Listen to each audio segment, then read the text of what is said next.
In animation, sound effects had always played a key role. They would punch a piece of action, they would punch a gag. In Bambi, Walt elected to move away from sound effects and to actually use the instruments themselves to support the action. In the story meeting notes, you start hearing how they're going to use a choral group to create the voice of the wind.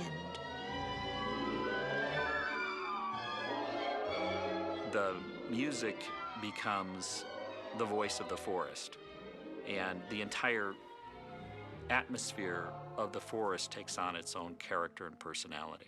It's going to be funnier and more clever if we can tell these stories without a lot of dialogue. Yeah. How about the little skunk? Anybody want him?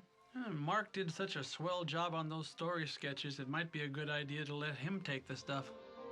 Mark who? Davis, Mark Davis. Oh, is he over here?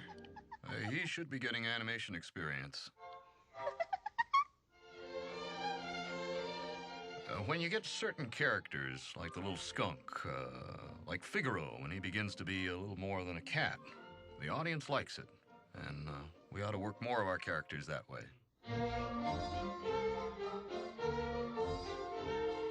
George had a good idea about having the skunk blush. We've had a lot of things blush, but I think to have a skunk blush, it's funny. Yeah. I mean, if we actually could. Mark mentioned the fact that the inside of the paws on the skunk are pink, almost like baby's hands, and it's probably the skin color all over them. Well, the skin is quite red under the fur, and it would be perfectly possible, I think, blushing through. I was thinking we might play up the happiness of the skunk here for the first time. It's the first time he's really ever happy. We see the girl skunk's tail in the flowers, and then Flower comes on up there. There's something about just that tail of the skunk. Yeah. Then when the skunk drops out, here comes the two of them away, and the march picks up again. Then, when you hear Thumper's signature instrument come in, the girl bunny reacts to that sound.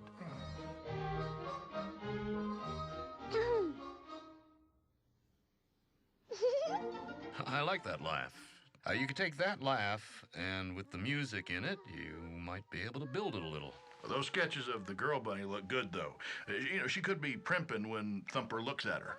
Yeah, this whole section here is just in that delicious formative stage where everybody ought to pitch in and help build it. We have a situation here that seems to offer every kind of opportunity. Well, there's a chance for a lot of funny business for the animators on that. Yeah, and one opportunity is better than another, and so on and so forth. Larry's worked out with Frank a little musical affair with gag ideas in it. If we have a little instrument for her and another one for him, two instruments of the same color, like the flute and piccolo, we could play statement and answer back and forth with a little wink for her, an effect on him, with the instrument. Hello. Yeah, we're thinking there's a good chance musically with this wiggly nose thing that as she comes closer with her nose and the music goes right through him, and then when she comes up and stops him, it's like stopping the music. I think it's got possibilities here of making it a great sequence.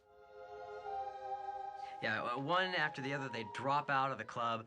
There's kind of a clever parallel. La, la, la. I was thinking here that when Bambi comes down to drink, he comes down and puts his nose in the water, and ripples come out just as he did earlier, and he realizes it's Faylene. And he's still a little timid about meeting this girl deer. He's the same guy, you know what I mean? It's like an inner force that gets a hold of him. It's always been a worry to me, this section especially. I believe the balance is going to be good if we can get some humor in. We have to relax a moment, then build a little laugh sequence. From that kiss, you almost feel something vibrating. He's really in a trance. It seems as if we can see this thing take effect on this guy, so that we realize how he feels, and that's what we're seeing. We're really going into his imagination, like the dream sequence in Snow White. Well, they could really do slow-motion leaps through a meadow or maybe through the clouds. In the book, they talk about how they go up straight and then come down on all fours, but lay off the stars and moonlight. That would just be too silly. Don't you think he's got to be snapped out of it instead of floating down? You're feeling the same way Bambi is when suddenly you're snapped out of the thing with him. You get the same surprise he gets.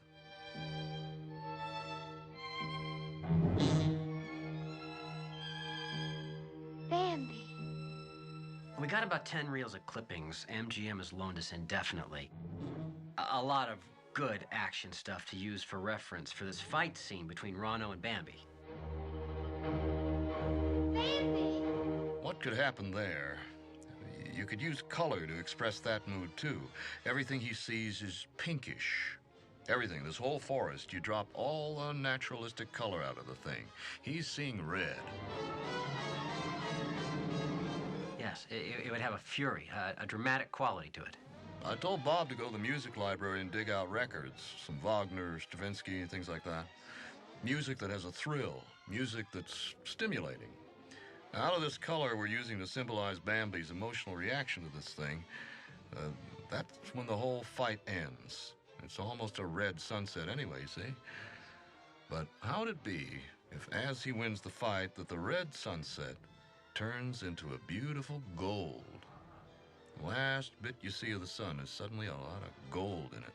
Let that sort of symbolize the ending of that fight. That everything is hunky-dory now. Using symbolism throughout this thing. Instead of all being red at the end, it's all a beautiful golden glow.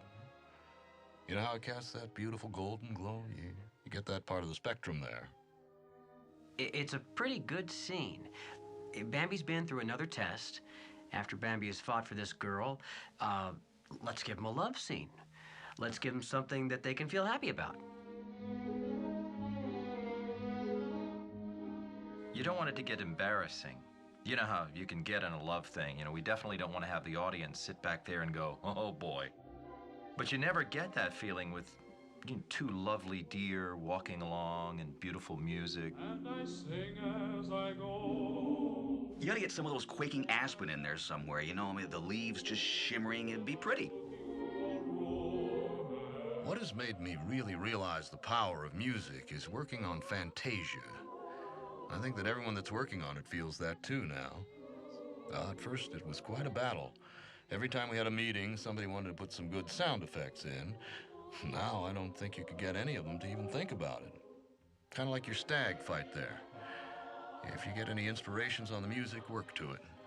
If it handicaps you, work the other way and let the musicians work around the action. I mean, it's like anything else. You kind of keep the music in mind all the time you're building it, but the musician comes back and writes a definitive score afterwards. They sometimes get that inspiration afterwards. I'd like to work it both ways. I'd like to get the pattern generally the way that we think it ought to be first, and then write the music and pull the pattern into that. Everything begins to look more beautiful to him at that time, too. We ought to save a lot of stuff for that, because that could be a very beautiful section there. Another way to express they're in love without having to say it at all. The petals are riding along on the glistening water, and you get the feeling, and you follow this path along, and then you cut back to the two lovers. A beautiful effect sequence. Yes, musically built. Now, this is the first time we've seen any night in the picture, and there's a lot of beauty at night. There's where you can take a slow pace. If you don't, you're going to outpace yourself.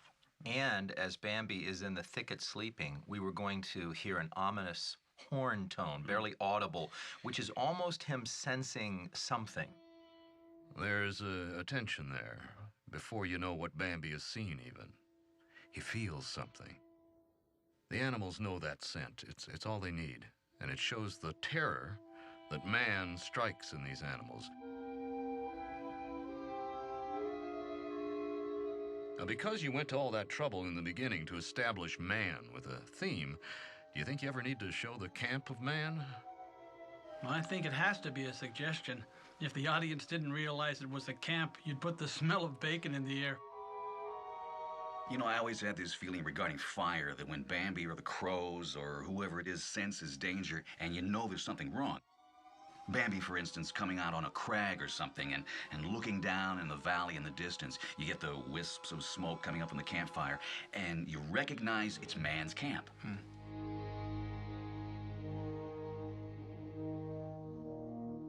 I think they ought to say less than the book does.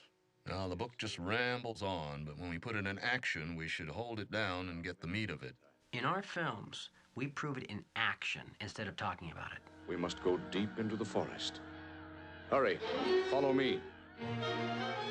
You should immediately think of Faline and go after her. He's a hero.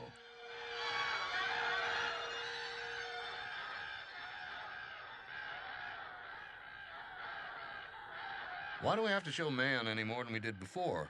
Why don't we just go out and here comes the jaybirds again? And your theme, man's theme again.